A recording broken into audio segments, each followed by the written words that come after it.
Chicago. Oh my goodness, Chicago, let's light it.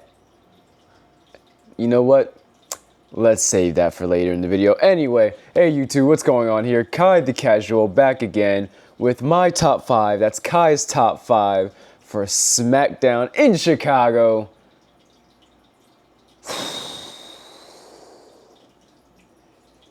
I'm still coming down from the hype. You have to excuse me. Forget the honorable mentions tonight. Let's just get straight into the top 5. Starting with my number 5 moment of the night. The promo segments.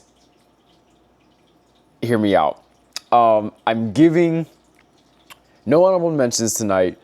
My number 5 slot goes to the promo segments for SmackDown tonight for a couple of reasons. This was a pretty, I want to say it's a stacked show, but the truth of it is it's more of a stuffed show. My number 1 and number 2 moments took up a lot of time on this show. I don't know if maybe they had a 4th match planned that did not go down. But I will just say that in lieu of having a 4th match, they spent a lot of time continuing stories. We had Mellow Don't Miz once again approaching Adam Pearce, not Adam Pearce, excuse me. Good grief, that is the wrong GM. And now I'm struggling to remember this GM's name for some reason. Holy crap. You are witnessing a live ADD moment. Good grief. What is his name? And I will not move on until I remember his name. Oh my gosh. Not Adam Pearce. Wow. Former NWA champ, and I've forgotten his name. Does this happen to anyone else? Honestly, like, I don't feel like cutting this out of the video. Nick Aldis. Good grief. Nick Aldis. They go to Nick Aldis. And, of course, Carmelo wants a U.S. title shot. Miz runs up. Looking, I ain't gonna lie, kind of like that suit, bro. Anyway. He goes up to Pearce saying he wants a tag title shot. And you know what? He gives it to them. But Carmelo did not want a tag title shot. We'll see what happens with this. They might have a weird shock win. I think they're very comfortable tossing around the WWE Tag Team titles. We had Charlotte Flair, still injured from last week's attack, as she was being checked on by Nurse.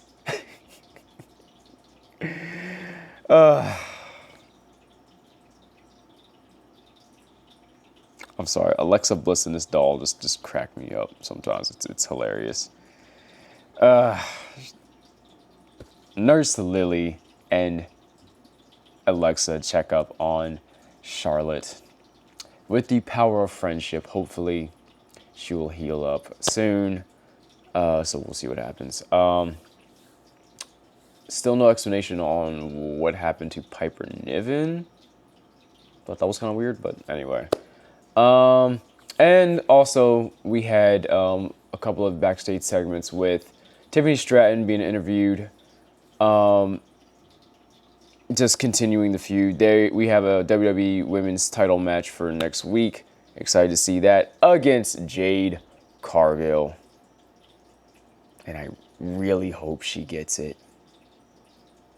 Because at this point, either it needs to happen or not. That's just how I feel about that. But yeah, there's more, but they were just continuing some stories on that. And this super stuffed show. So I'm just glad to see it. There was no MFT this week. There was no Jacob Fatu, no Jimmy Uso. Jimmy is probably moving to Raw to reunite the Usos, so I'm happy about that, actually. So no real trouble there. But anyway, so yeah, again, there were matches tonight, but we'll get to them in a second. I just wanted to say that they did a good job sustaining storylines while they were dealing with the massive amount of content they were putting out tonight. Again, there was wrestling. It was good wrestling. There was 3 matches. They were good, but all the same, it's just like they were pressed for time. Maybe if SmackDown was still 3 hours, they would have been fine. But who wants to have 3-hour shows all the time? We don't want SmackDown to be 3 hours. We already have to deal with 2.5 to 3 hour Monday Night Raws. But anyway, getting back to the list, let me move forward quickly. My number 4 moment of the night was, of course, the United States Championship for the women was defended by Julia, assisted by Kiana James. And this was a decent match. I didn't hate the work here, but I don't know, man. I want something more from Julia. And I want something I've been wanting more for Michin. Like, I didn't want them to screw Julia here, but it would not have disappointed me if Michin won here. I don't know. I kind of want Michin to go back to NXT. And I'll say that for anybody that, like, needs to get some hype behind them or something. I don't know. I think that's a necessary thing. It just happened with DIY. DIY just went to NXT this past week, turned babyface, brought their old theme song back and did that. So, yeah. I just want more for them in that title. The Women's Intercontinental Championship seems more interesting. Just like the WWE Tag title seem more interesting on SmackDown than they do Raw. It's a whole thing. So, yeah. Again, I'm a fan of Julia and I'm a fan of Michin. And they did good work here, I believe. But all the same, it's just, I don't know. I want more for this. Anyway, moving on to something. Top 3 moments are a lot more exciting. We got an incredible striking match from Aleister Black versus Damian Priest. We got a very cool entrance from Damian Priest coming down, only to get attacked from behind by Aleister before the bell even starts. He gets tossed into the ring. Gets tossed into the crowd, and then everything cuts to commercial with Aleister folding up his legs and sitting in the middle of the ring. When the commercial comes back, Damian comes in, and the match, of course, starts. And again, we have a heavy-hitting striking match between these two guys. Again, IRL, Damian is a big dude with a karate background, and I love how commentary was really bigging up Aleister Black's real life, martial arts skills. I didn't know he practiced a lot too, or whatever, if I'm saying that correctly. Anyway, it was a really good match. It ended, however, right after Damian Priest hit Razor's Edge into the announce table, and he's got Aleister Black dead to rights. So I'm glad that they're not burying him in this moment. But what happened was, he's about to get him up for South of Heaven, and Aleister Black grabs a ref on the way up, and so he can't hit it properly. He tosses the referee into Damian, and it ends up hitting Black Mass for the 1, 2, 3. Aleister Black wins by the skin of his heel teeth. It was a good match, and I was very much entertained by that. All right, gonna take a little bit of time with these last 2 entries. So in my number 2 slot for this week, John Cena started the show tonight. And of course, they gave him all the time in the world. So he debuted in Chicago against Kurt Angle in that famous moment of ruthless aggression, right? And so he gave him time to, give honor to Chicago, thank them for all that, he's done, the cheers and the boos and all that typical John Cena thing. And after he's wrapped up, Sami Zayn comes out, of course, with the new U.S. title. I mean, the now holding the U.S. title. And he thanks John on behalf of the locker room and for himself, because it wasn't that long ago, long ago, that he gave him a shot for the United States champion, and now he's U.S. champ. So he wants to pay the favor back by honoring John, by bringing back the open challenge, but he wants John to be the first taker of it. They shake hands, and they go at it. And a very, very good, I'd even argue, classic match.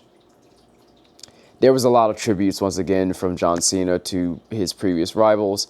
I feel like WWE and John knows that they were able to hit some beats on this retirement tour, but they're not hitting every beat. You know, some of John's biggest rivals aren't even in the company anymore, and it's kind of sad. But just like the end of days tribute Clash in Paris, excuse me. John hit some special moves here. He did a pop-up power bomb from Kevin Owens, which was a part of the Open Challenge too. He hit GTS of all things from CMPunk in Chicago. What do you know? He hit a spear. Now, commentary initially referenced this for Roman Reigns, but I love how Corey took the time to say it was for a Canadian star. He didn't say his name. He meant Edge, but we know that Adam Copeland is in AEW. But I love that he made sure that there was honor given to Edge, for that. Because the whole point of John doing these moves is to shout out some of his biggest rivals. And speaking of biggest rivals, he also had an RKO attempt that failed because Sammy countered. This was a huge back and forth match with both of these guys throwing their best at each other. It ended with John Cena hitting an avalanche AA, Super AA off the ropes. Both of them are down. And then Brock Lesnar's music hits. He pulls out the ref from the match. F5 Sami Zayn. Double F5s John Cena. And later on, after he leaves, he's backstage passing Gorilla and looks at a camera and just says, "I'll see you at WrestlePalooza." Can't say that on my channel, or at least I'm trying to be good on this channel. But yeah, so it's confirmed. We have John Cena versus Brock Lesnar at WrestlePalooza. And despite the move to ESPN, I can't wait to see Brock Lesnar lose. Please. Anyway, this was also a good way to protect Sami Zayn by having his title run go off with a good start, but also not have him, lose here. This crowd was very much behind John Cena, even booing the usually hero underdog Sami Zayn, but just it was a really good, fun match. It could have been the main event of the show, but let's talk about my number one pick for this for this week. Excuse me, I'm still coming down from the excitement. I screamed at my TV. I looked at some other people's social medias and their reactions. Some people doing the skipping. I even saw tears from Mini Portable. But I understand it. I even commented on the post. I said, I get it. Because I cried. Or at least welled up. When Roman Reigns came back to announce that he was in cancer remission. And I relate to that just because that one of my catchphrases on this channel is for the love of pro wrestling, right? And this whole thing just has this special connection with its fan base. Sometimes it's a complicated relationship. Sometimes WWE or AEW or TNA or any of these companies, sometimes they do things that we don't like. But it is often very well rewarded to be a pro wrestling fan because of what happens next. So, earlier in the night, we see that Becky Lynch is in the building. We know that CMPunk is already in the building. It's hometown, Chicago, right? And Seth Rollins comes out. And he's in the stands. He's high above. He's near. He's off in the stands with the crowd, near one of the boxes, and he's going off. After they're done singing his song, doing all his heel work, and then he leads to introducing his wife, Becky Lynch. Becky comes out. They start chanting for AJLee. And just like before on Raw, she's like, "How dare you, Chicago, chant for someone that is not here." And then She goes off on her heel shtick. I am the greatest women's wrestler of all time. Sports Illustrated said it. The Chicago Tribune said it. Everybody's saying it. And here comes Punk. And of course his hometown is happy to see Punk. But we're holding out hopes for one more thing. And he comes out. He tries not to address Becky. He's trying to address Seth, trying to stay away from Becky. But Becky, of course, does what she does. Instigates, trolls him, slaps him around again, headbutting his chest like she did on Monday night. And Punk leaves the ring. And he said, I tried to warn you, this is not what I wanted to happen. But since your cowardly husband has to hide behind you, I've got somebody that will deal with you, because I would never hit a woman.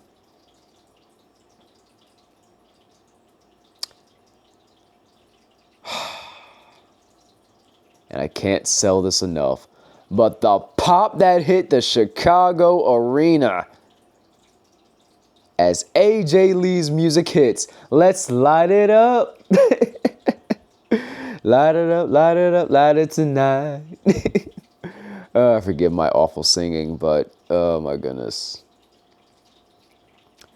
Out she comes, looking phenomenal. We all know that Miss April Mendez has had a good workout routine, has stayed fit all these years, has never aged a day since leaving. She comes out, abs looking jacked. Has her... Look, I'm not trying to talk about her body too much, okay? But she didn't skip leg day either. Like, I'm a bit jealous. It makes me want to go to the gym. You got old man Punk over here, and you have AJLee looking like she hasn't aged a day. And that's not a Punk diss or anything like that. It's just the age is showing a bit, Punk. I love you. But the age is showing compared to your wife. She comes down, does a skip around the ring, enters the ring, and grabs a hold of Becky Lynch after she tries to go after her first.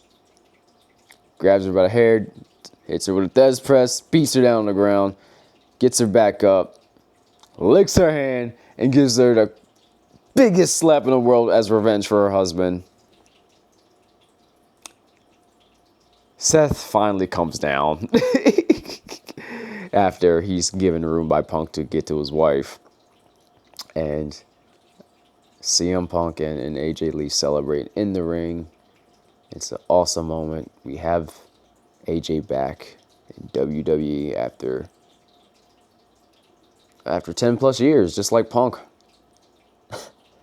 So it is good to be a wrestling fan right now.